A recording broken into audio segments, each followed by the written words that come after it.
Uji golongan darah. Jadi nanti kita akan menguji beberapa sampel dari kalian. Apakah golongan darahnya termasuk golongan darah A, B, O ataupun AB. Sampai sini paham? Oke, silakan dibuka halaman 2. Halaman 2 silakan dibuka. Apakah kalian pernah melihat kegiatan donor darah? Pernah. Donor darah. Pernah. Mana? Ingat. Yang sudah pernah donor darah? Tutup umur. Nah, nanti kalau kita sudah tutup umur sudah jadi donor darah ya. Karena donor darah itu merupakan salah satu kegiatan berbuat baik. Jadi satu darah kita itu nantinya akan disalurkan kepada orang yang membutuhkan. Nah, di Quran surah Al-Baqarah ada kata-kata ayo dibaca bersama-sama.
Berlomba-lomba untuk memenuhi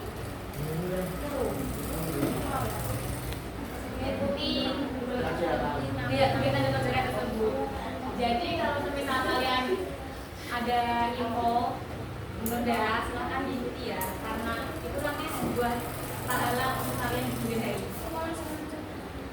Kalau darah rendah tidak boleh karena beberapa donor darah itu memiliki spesifikasi yang berbeda-beda. Misal, yang pertama tidak boleh darah rendah, yang kedua tidak boleh minum obat-obatan. Jadi kalau misal kalian itu sakit dan berkelanjutan, misalnya kalian itu, mohon maaf, kalian bipolar. Nah, itu kan tiap hari harus minum obat. Nah, itu tidak boleh dianjurkan untuk donor darah. Baik, saya lanjutkan ya. Asal-asalan.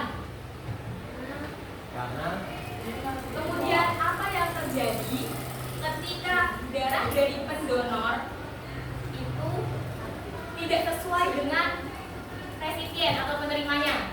Ada yang mau jawab? Saya. Ya. Siapa itu? Saima. Saima. Silakan berdiri ya.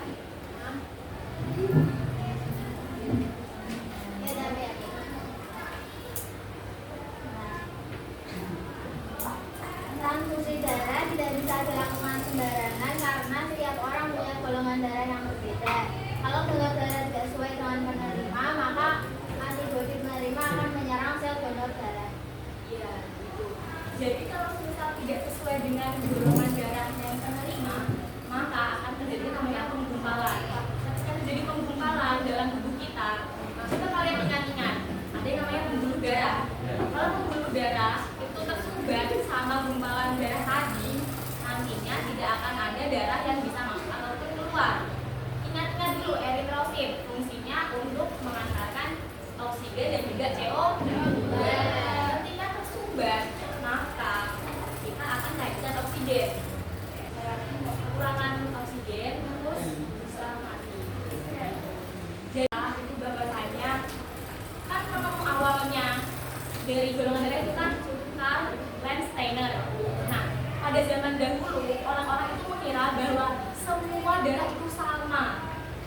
merah, dan kemudian mereka melakukan transfusi darah. Dan pada tahun itu kebanyakan orang-orang meninggal dunia. Jadi Alexander mengotak-otak, kenapa sih kok darah yang ditransfusikan ke orang lain itu bisa menyebabkan orang-orang meninggal dunia? Padahal kan kita niatnya benar ya, baik ya. Ternyata golongan darah itu beda-beda. Ada yang A, ada yang B, ada juga O. Jadi penamanya itu adalah Karl Landsteiner. Penemu dari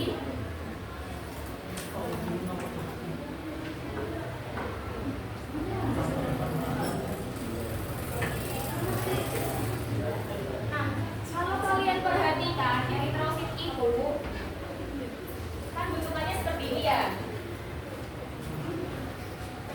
Ini eritrosit cenderung bikonkav. Nah, eritrosit ini dia akan mengantarkan oksigen dan juga CO2.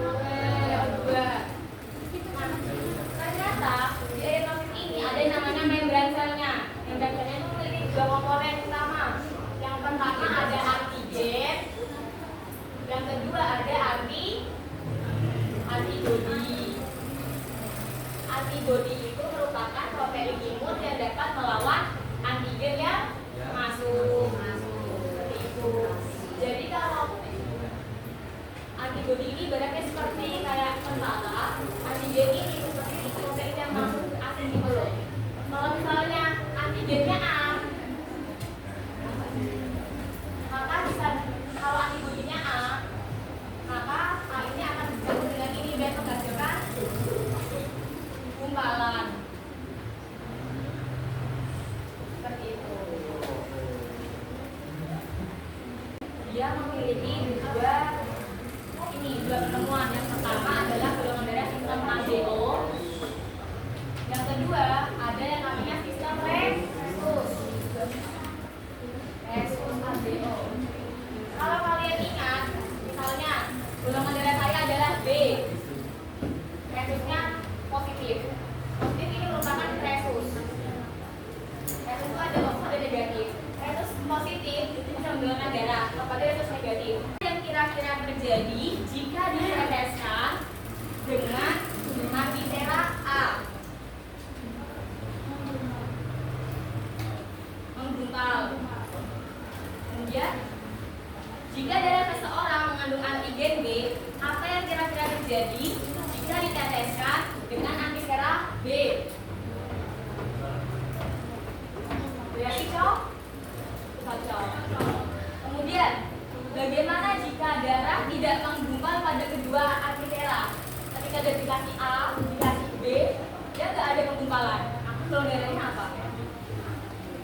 Darah ketika diberikan anti A, anti B tidak menggumpal sama sekali, maka golongan darahnya O. Jika menggumpal keduanya, ketika diberikan anti A dan anti B, maka golongan darahnya B. Jika diberikan antisera A dan juga antisera AB, maka golongan darahnya A. Kalau semisal kita diberi sampel darahnya diberikan antisera B dan juga antisera AB menggumpal B, ya, sampai sini paham?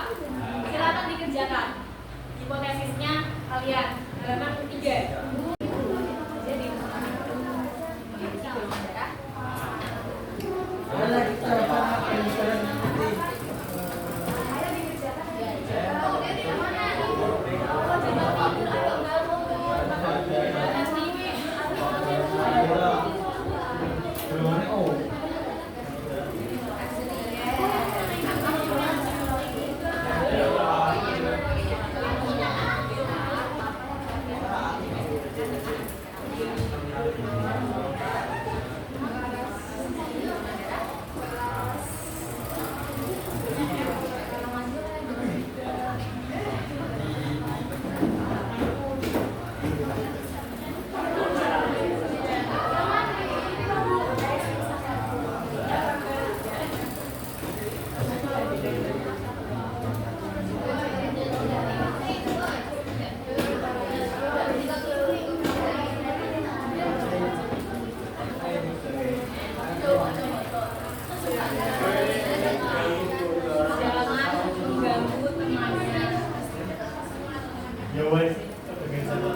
Sudah. Sudah ya. Jadi saya akan memberikan lembaran seperti ini. Silakan buka. Itu merupakan langkah kerja dari uji golongan darah. Kalau diperhatikan, nah di sini ibu punya beberapa alat.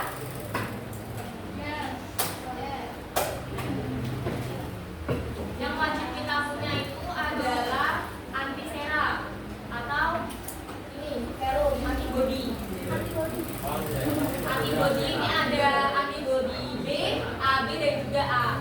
Jadi mohon maaf, ibu tidak punya antisera yang B atau menggunakan resus.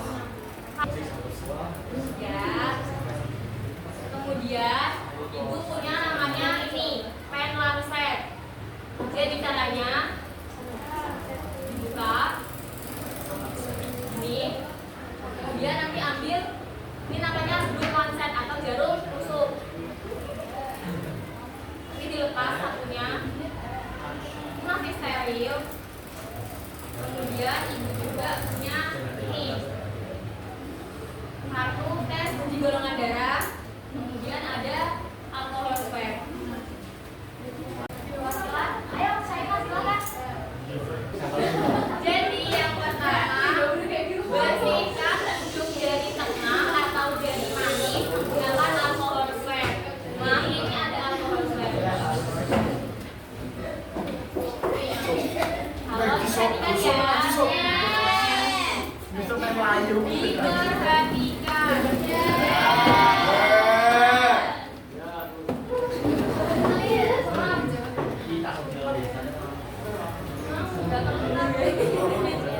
Nah, berikutnya siapkan kartu tesnya.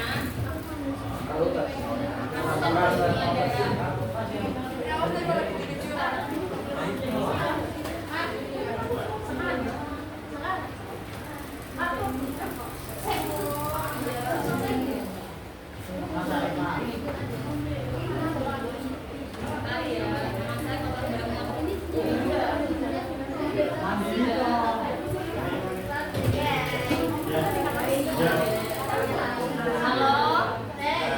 Ketika tangan sudah dibersihkan dengan alkohol swab, silakan kalian ambil jarum penusuk atau blood lancet. Ini kan masih baru nih, jadi dipotek aja. Nah, kemudian masukkan ke dalam sini. Saya beri klik. Nah, dengar.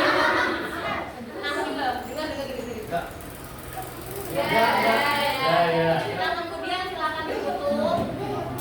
Kemudian atur kedalaman jarum suntiknya.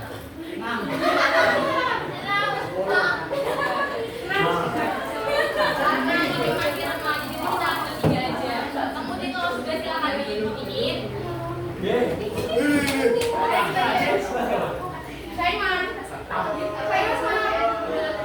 Nah, sebelum kalian nyuntikin ini, kalian harus ini kayak ngilopin dulu, biar nanti garisnya sampai ke ujung.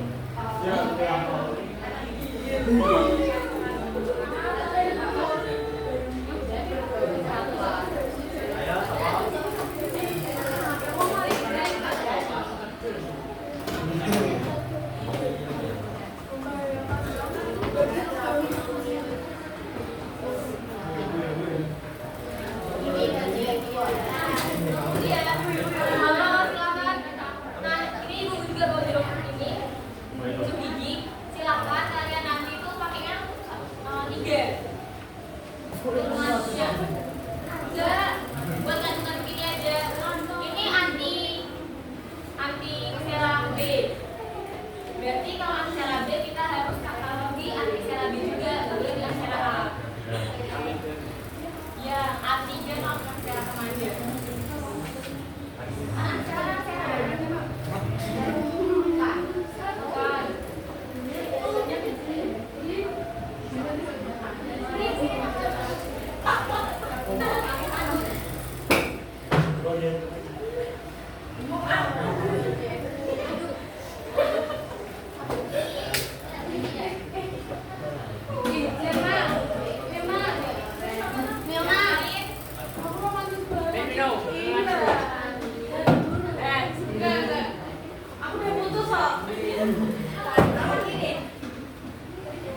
Yang aku udah putus nih. Kalau kita lihat tadi itu apa? Nggak boleh. Nah, kamu nggak boleh kamu Pak.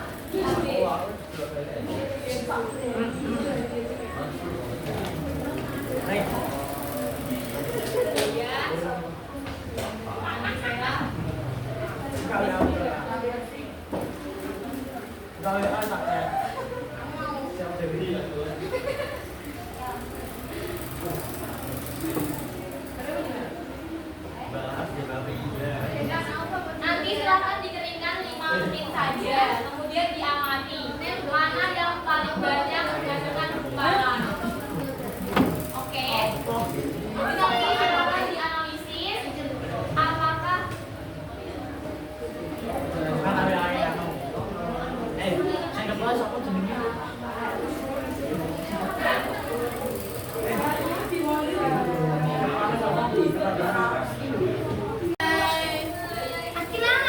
kalau kita sudah memakai jarum suntik, silakan tutupnya nanti ditempelkan dengan jarumnya. Jangan sampai kita mencelakai orang lain. Iya. Tidak boleh. Kemudian jarum. Mana tangannya? Ya. Silakan disiapkan.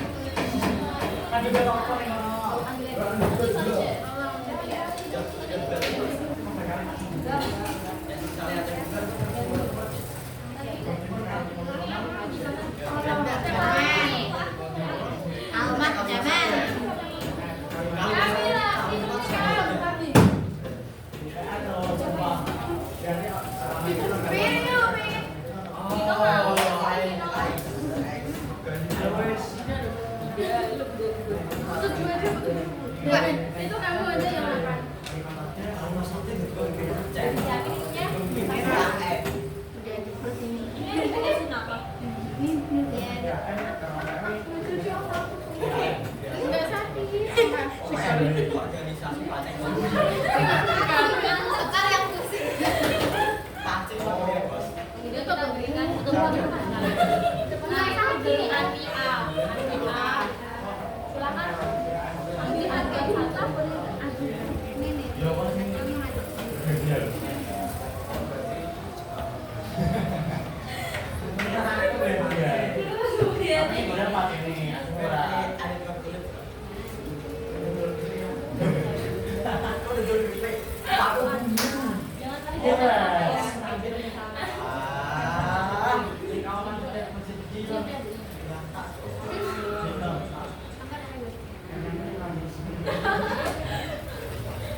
Nanti di foto ya, silahkan dikomunikasikan.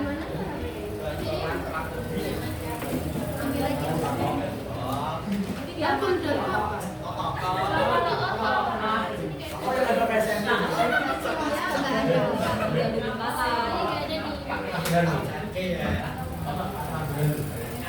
Jadi lakukan kenapa sih? Nanti orang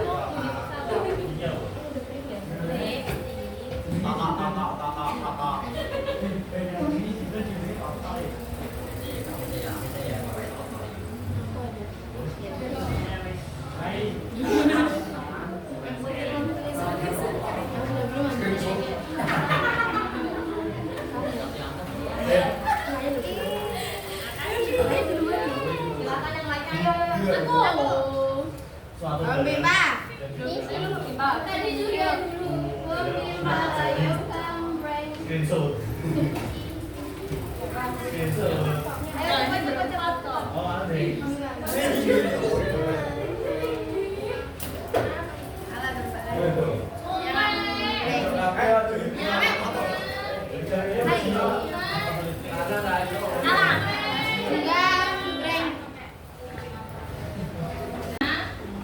Sudah mengisikan tabel, sudah silakan di bawah. Kita akan menganalisis bersama-sama apakah hipotesis yang tadi kalian tuliskan benar-benar sesuai dengan data yang ada. Contohnya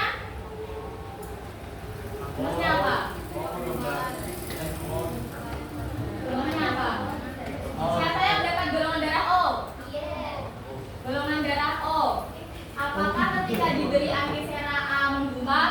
Tidak. Ketika diberi antisera B menggumpal? Tidak. Ketika diberi antisera A B menggumpal? Tidak. Maka dari itu golongan darahnya adalah O. Kemudian apa yang menyebabkan terjadi reaksi penggumpalan sampel darah saat diteresi dengan serum anti A, anti B dan juga anti AB? Apa itu? Jadi antibodi nantinya akan mencocokkan dengan antigen yang masuk. Ketika misal antibodinya ini golongan darah B, kemudian masuk antigen A, maka nanti akan diserang oleh antibodi B seperti itu. Kemudian apakah semua sampel yang diberi reagen mengalami reaksi penggumpalan? Nah, silakan disesuaikan dengan hasil yang sudah kalian dapatkan tadi. Oke? Nah, setelah tahapan pengujian golongan darah, apa saja yang harus diperhatikan ketika mendonorkan darah? Ayo angkat tangan. Ketika kita sudah mempelajari ini, apa saja yang perlu diperhatikan ketika kita ingin mendonorkan darah? Ya, kita harus mengecek golongan darah kita terlebih dahulu. Jadi kalau misal kita mau donor darah, pasti wajib mengecek golongan darah terlebih dahulu. Apa? Untuk nanti diberikan kepada orang yang benar-benar membutuhkan, tidak salah. Oke? Jadi hari ini ada yang mau menyimpulkan praktikumnya? Silahkan angkat tangan. Ya, boleh.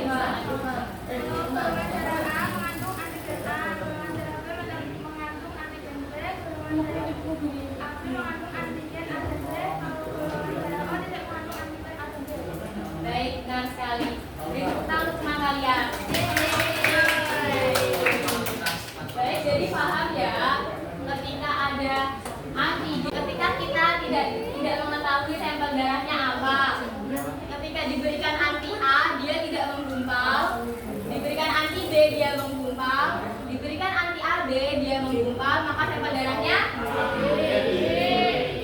B.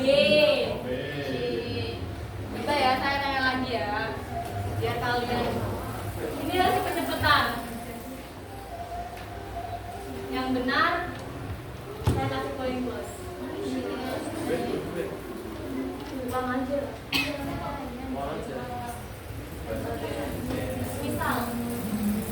Misal, ibu punya sampel darah tidak diketahui ya. Ketika diberikan antisera AB, menggumpal. Ketika diberikan antisera B, menggumpal. Ketika diberikan antisera A, tidak menggumpal. Ketika diberikan antisera D, tidak menggumpal.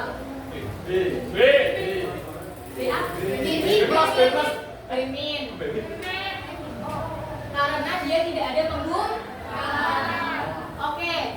Jadi nanti sistemnya harus angkat tangan terlebih dahulu. Ketika ibu punya sampel darah yang tidak diketahui, kemudian diberikan antisera D menghasilkan gumpalan, diberikan antisera A dan juga antisera AB ada gumpalan, tetapi diberikan antisera B tidak ada gumpalan. Ulang.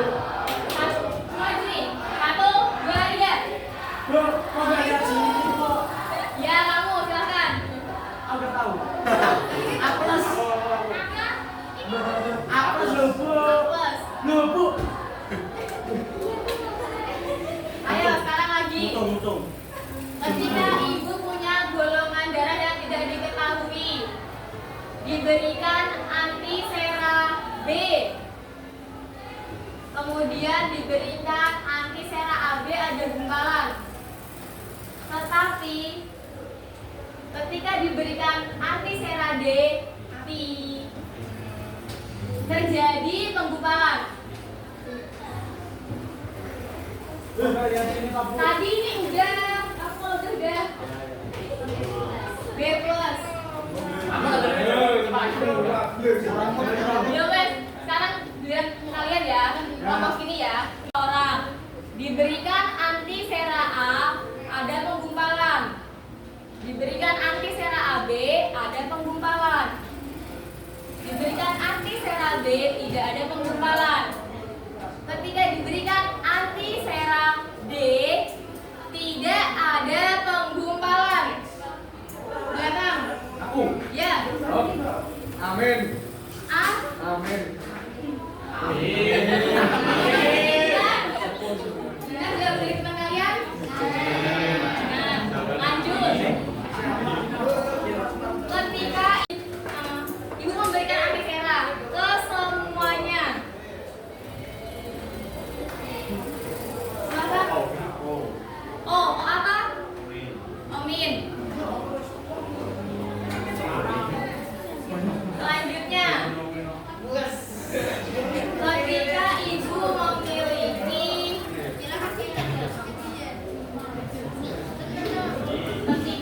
memiliki sampel darah yang tidak diketahui, tetapi ketika diberikan anti A, anti B, anti AB, anti D menghasilkan gumpalan darah semuanya. Jadi AB positif. Sampai sini paham? Baik. Di halaman 6. Kemudian untuk minggu depan kita akan belajar terkait alat-alat peredaran darah. Silakan dipelajari di rumah ya. Ada yang perlu ditanyakan? Tidak ada, sudah paham semuanya? Baik, ibu tutup.